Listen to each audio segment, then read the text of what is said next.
किसान आंदोलन अब तेज होता जा रहा है। सरकार के साथ किसानों की अब तक की सारी ही बैठकें बेनतीजा रही और अब एक बार फिर किसानों ने दिल्ली कूच का ऐलान कर दिया है, जिसके बाद सरकार के तेवर भी बदलते हुए नजर आ रहे हैं। एक तरफ मोदी सरकार किसानों की आवाज दबाने की कोशिश में जुटी हुई है, तो दूसरी तरफ विपक्षी गठबंधन ने अब किसानों को खुलकर समर्थन देने की बात कही है। विपक्ष की ही नहीं, बीजेपी के मंत्री भी सरकार से नाराजगी जता रहे हैं। तो कैसे मोदी सरकार कर रही है किसानों पर अत्याचार, क्या है पूरा मामला, जानने के लिए देखिए रिपोर्ट।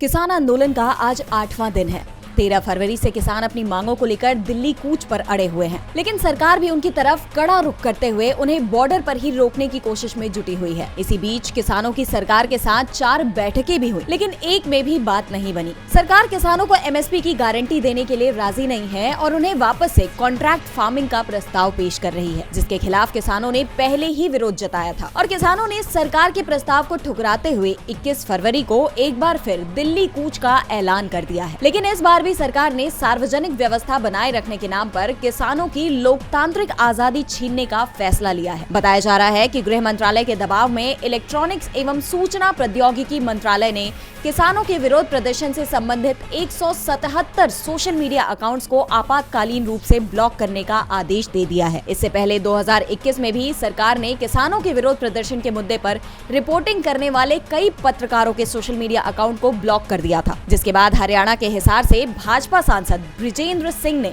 किसान आंदोलन को लेकर अपनी ही सरकार की नीतियों पर सवाल उठाए हैं। उन्होंने कहा कि सरकार द्वारा रास्ते रोकना, कीले लगाना, रबड़ बुलेट चलाने का मैं निजी रूप से पक्षधर नहीं हूं। सरकार को लगता है कानून व्यवस्था बिगड़ रही है तो इस तरह के कदम को उठाया जा सकता है। वहीं इंडिया गठबंधन भी अब किसानों के हक के बचाव में उतर आया है। कांग्रेस सांसद राहुल गांधी ने मोदी सरकार पर निशाना साधते हुए कहा कि जो एमएसपी पर भ्रम फैला रहे हैं वो डॉक्टर स्वामीनाथन और उनके सपनों का अपमान कर रहे हैं। एमएसपी की गारंटी से भारत का किसान बजट पर बोझ नहीं, जीडीपी ग्रोथ का सूत्रधार बनेगा। वहीं शिवसेना यूबीटी के नेता संजय राउत ने उद्धव ठाकरे के शंभू बॉर्डर पर प्रदर्शनकारी किसानों से मुलाकात करने की बात कही है। अब किसानों के मुद्दे पर मोदी सरकार क्या रुख लेगी, ये देखने वाली बात होगी। डीबी लाइव की रिपोर्ट।